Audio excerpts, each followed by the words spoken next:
आखिर तुम्हें आना है, जरा देर लगेगी। आखिर तुम्हें आना है, जरा देर लगेगी। बेटा आपको आना तो है, जो भी बताया जाएगा चाहे मैथ हो या इंग्लिश हो कुछ भी हो, आना तो है, लेकिन क्या होगा, जरा देर लगेगी।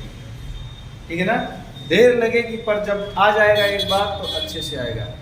इसके लिए कुछ भी गाओ, कुछ भी सोचो तो पॉजिटिव सोचो, अच्छे से सोचो, उसका मीनिंग अच्छा निकालो। अच्छा सोचोगे तो अच्छा होगा, बुरा सोचोगे तो बुरा होगा बेटा। तो अपने सीखते हैं बेटा, जैसे टेंस, हम लोगों के ज़माने में भी सर जी लोग शुरू से जो टेंस बताए थे उस हिसाब से कुछ भी सीखना चाहते हैं बेटा, तो पता चलता है कि कुछ अइब नहीं करता है अंग्रेजी में। ता ती ते पा पी पे था थी थे, ऐसे सब कुछ बहुत सारा बताए थे। उसका अगर सोचने जाए उस हिसाब से तो अंग्रेजी कभी सीख नहीं पाए। पहले मेथड सीखो, विश्वास करो, और अपने आप अगर कहीं ट्यूशन पढ़ रहे हो या कहीं स्कूल में पढ़ रहे हो तो वहाँ के टीचरों को आप पहले, कि वो लोग जैसे जो बता दें वही नहीं मान लेने का, उनसे पूछने का कि क्यों सर ऐसा क्यों, अगर ऐसा है तो फिर हमने ये पढ़ा है तो इसका आप मतलब बताइए ना। तो देखो, सुधार परिवर्तन जीवन का रूल है। क्रांति फैला दो इंग्लिश की। आप बेटा समझ लो कि कोई भी ना, चाहे इंग्लिश पढ़ाए, हिंदी पढ़ाए या मैथ पढ़ाए, कुछ भी पढ़ाए, तो आप पहले बेटा ना क्वेश्चन करना सीखो। कोई भी टीचर आता है आपको कुछ भी पढ़ा देता है, आप सब हाँ हाँ कर देते हो। शुरू में मेरे यहाँ जो बच्चे आए थे ट्यूशन में, डेली जो एडमिशन में आते रहते हैं, उन बच्चों को मैं कुछ भी पूछता हूँ और कुछ बता दूँ, सब बोलते हैं जी सर, हाँ सर। बेटा कुछ नहीं होने वाला इससे। सबसे पहले आपको करना क्या है, क्वेश्चन करना सीखना है। कुछ आपको बताया गया, आप उसको नहीं समझ पाए, एक बार नहीं 1000 बार पूछो, और टीचर आपको मना नहीं करेगा। और जो अगर ऐसा करता है, कोई टीचर अगर मना करता है कि आप 1-2 बार पूछो, गुस्सा पड़ जाता है, आप समझ लो उस गुरु को तुरंत छोड़ दो, कि जो आपके पूछने से पीछे भागता हो, ये बच्चा मुझसे ना पूछे, उस गुरु को तुरंत छोड़ो। स्कूल हो कि ट्यूशन हो या कोई भी हो, बच्चा एक बार पूछे तो भी बताना पड़ेगा, लाख बार पूछे तो भी बताना पड़ेगा। हाँ, लेकिन बच्चों की फिर एक उनकी भी जिम्मेदारी है कि जब गुरु को तुमने बोल दिया कि सर जी ये चीज़ मैं समझ गया, उसके बाद गुरु तुमसे पूछेगा और तुम उत्तर नहीं दे पाओगे तो गुरु को तकलीफ होगा, क्योंकि गुरु ने आपके लिए हजारों बार मेहनत किया है और आपने केवल मस्ती में टाइम पास करके गुरु का टाइम निकाला कि बोला सीख गया, फिर बाद में गुरु पूछना चालू किया तो तुम नहीं कर रहे हो, होमवर्क नहीं कर रहे हो। बेटा जब तक प्रैक्टिकल नहीं करोगे ना, मैं कितना भी आपको बाइक पे बैठ के और बताऊं ऐसे जो है स्टार्ट करो, ऐसे गियर डालो, ऐसे क्लच छोड़ो, ऐसे एक्सीलेटर बढ़ाओ, फिर चलने लगेगी गाड़ी। आपको हजारों साल तक अगर ऐसे दिखाता रहूँगा ना, आपको गाड़ी चलाना कभी नहीं आएगा। चलाना कब आएगा, जब आप खुद स्टीयरिंग पकड़ोगे, खुद स्टार्ट करोगे, खुद गियर डालोगे, खुद क्लच छोड़ोगे, तब आपको बेटा आएगा। ऐसे नहीं आने वाला है। उसी तरह से शिक्षा भी है कि आप गुरु का क्या काम है, गुरु का काम है सिर्फ आपको रास्ता बताना, बाकी जाना तो आपको है उस रास्ते पे, आपको जाना है कि नहीं जाना है वो आपको सोचना है। तो इस हिसाब से बेटा आपको क्या करना है कि गुरु जो बताए आप उसको सीखो, समझो, फिर उसका प्रैक्टिकल करो। कहीं दिक्कत आए तो गुरु से पूछो, ठीक है बेटा। किसी को कहीं दिक्कत, अब देखो टेंस की बात मैं करूँ, 2 तरीके से समझो आप। टेंस का एक टुकड़ा करो टाइम और एक टुकड़ा करो वर्ब। एक्चुअल में टाइम और वर्ब है क्या, आप बोलोगे सर जी ये टाइम टेंस का मतलब तो काल होता है, समय होता है, नहीं ऐसा नहीं बेटा। इंग्लिश में टेंस का मतलब वर्ब, और वर्ब बेटा आपको मात्र और मात्र 2 टेंस का ही मिलता है, ठीक है ना, 2 समय का ही मिलता है। वर्ब मिलता किसका है बेटा, एक पास्ट का मिलता है, एक प्रेजेंट का मिलता है और दूसरा पास्ट का मिलता है। वर्ब आपको फ्यूचर का मिलेगा ही नहीं। तो अगर टेंस की दृष्टि से देखा जाए, वर्ब अगर 2 ही टेंस का मिला अपने को, प्रेजेंट और पास्ट का, तो फिर फ्यूचर टेंस कहाँ से आया। इसके लिए बेटा फ्यूचर क्या हुआ, टाइम, ये क्या हुआ, हाँ प्रेजेंट पास्ट और फ्यूचर। ये बेटा आपका क्या हुआ, टाइम। तो आज के बाद से कभी भी आप टेंस को कोई बताए ना, ठीक है ना, तो इसको आप दो ही बोलना। वर्ब की कहां पे जरूरत होती है बेटा, वर्ब अपना एक्टिव और पैसिव जब अपने वॉइस बनाने जाते हैं ना, तब ये वर्ब की जरूरत पड़ती है। और जहां पे टाइम वाली बात आ जाएगी ना, वहां पे पैसिव बना ही नहीं सकते, क्योंकि पैसिव होने के लिए वर्ब का होना जरूरी है, और वर्ब नहीं होगा तो पैसिव बनेगा नहीं। समझ गए बेटा। अब देखो, और कोई आपका टीचर या कोई बोले कि नहीं टेंस तो 3 होता है, हम लोग शुरू से पढ़े हैं, गूगल पे भी है, ये है, कुछ नहीं, सब गलत काट देने का बेटा, ठीक है ना। सबको क्या काट देना है, गलत। अच्छा, अब टीचर अगर बहस करे कि नहीं बेटा होता है, ये है, मैंने पढ़ा, तो उसको तुरंत बोलने का। जैसे आपको एक इजी बताता हूं, गो वेंट, गॉन, गोइंग, गोड। अब टीचर से ये पूछना बेटा कि ये क्या है, तो बोलेगा ये V1 है। क्या है, V1 है। टीचर को पूछेगा ये क्या है, तो ये क्या है बेटा, V2 है। टीचर को पूछिएगा ये क्या है, तो बोलेगा V3 है। टीचर को पूछिएगा ये क्या है, V4 है। टीचर को पूछिएगा ये क्या है, तो बोलेगा V5 है। तो बेटा V1 और V5 ये होता है प्रेजेंट, क्या वर्ब, किसका है बेटा, प्रेजेंट टेंस का वर्ब। अब V2 आपका क्या होता है बेटा, V2 आपका क्या होता है, पास्ट। V2 क्या है, पास्ट। V3 बेटा आपका प्रेजेंट में भी आता है, पास्ट में भी आता है, फ्यूचर में भी आता है। तो इसको फ्यूचर कैसे बोलेंगे, कोई बोलेंगे ये V3 आ जाएगा, नहीं, ये परफेक्ट में आता है। किसमें, V3 किसमें आता है, परफेक्ट। और परफेक्ट टेंस किसमें होता है बेटा, सब में होता है। Present perfect tense, past perfect tense, future perfect tense.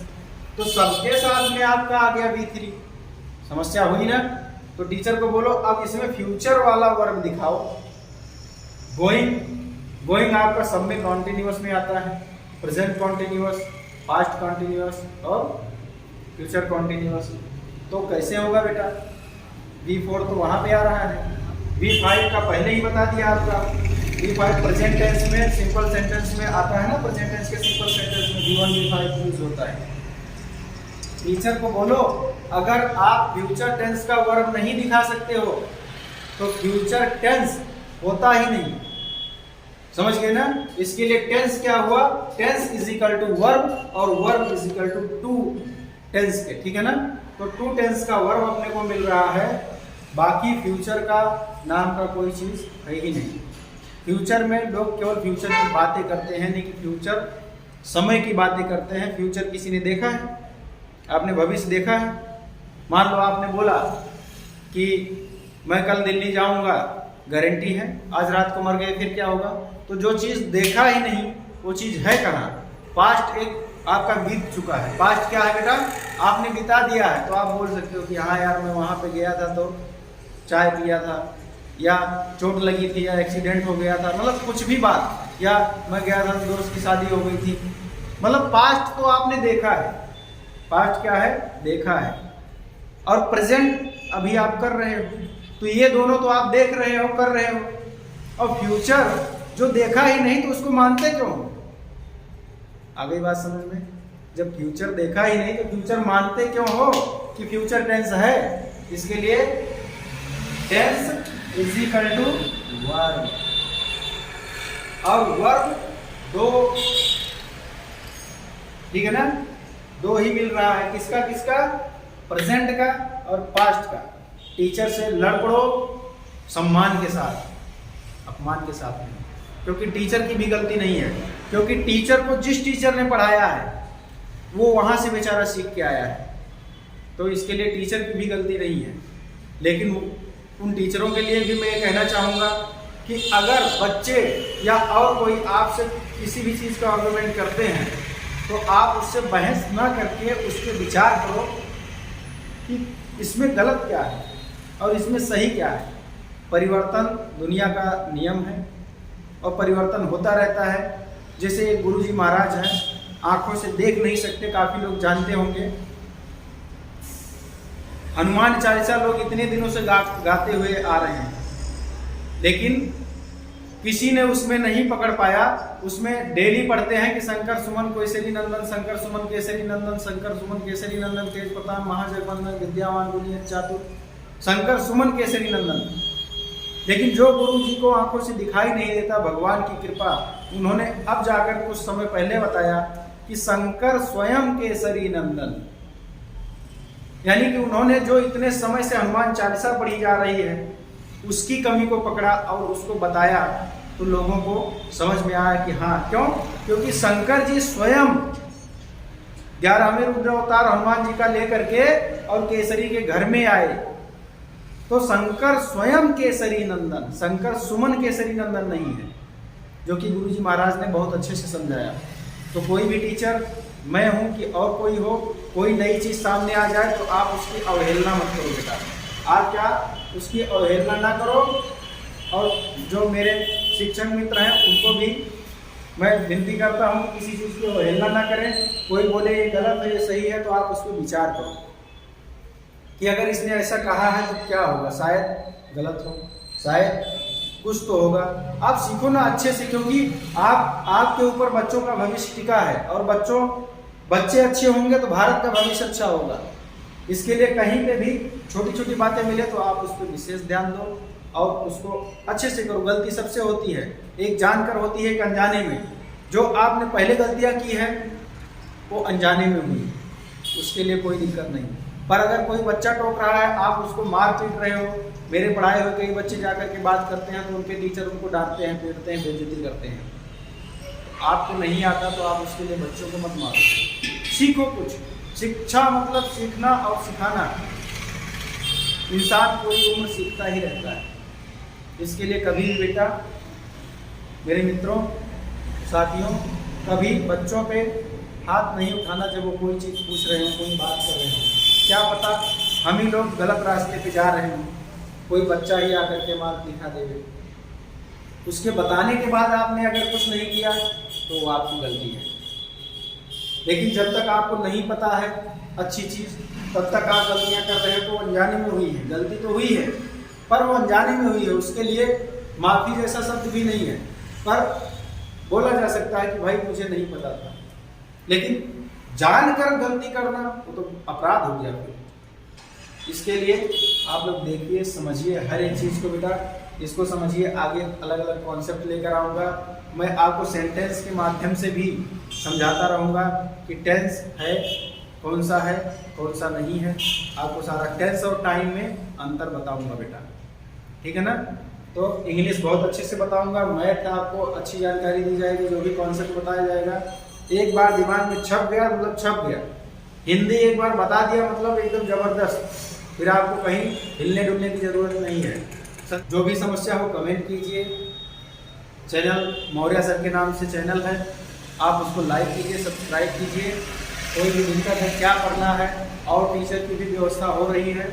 आपको कौन कौन से सब्जेक्ट का टीचर का रिक्वायरमेंट है आप बताओगे तो आपको ट्रेंड टीचर, अच्छे टीचर लाए जाएंगे, जो कि आपके पढ़ाई की शैली को, जो कि आपको कठिन बहुत सारा लगता है, उसको इजी बनाया जाएगा। राधे राधे, जय श्री राम।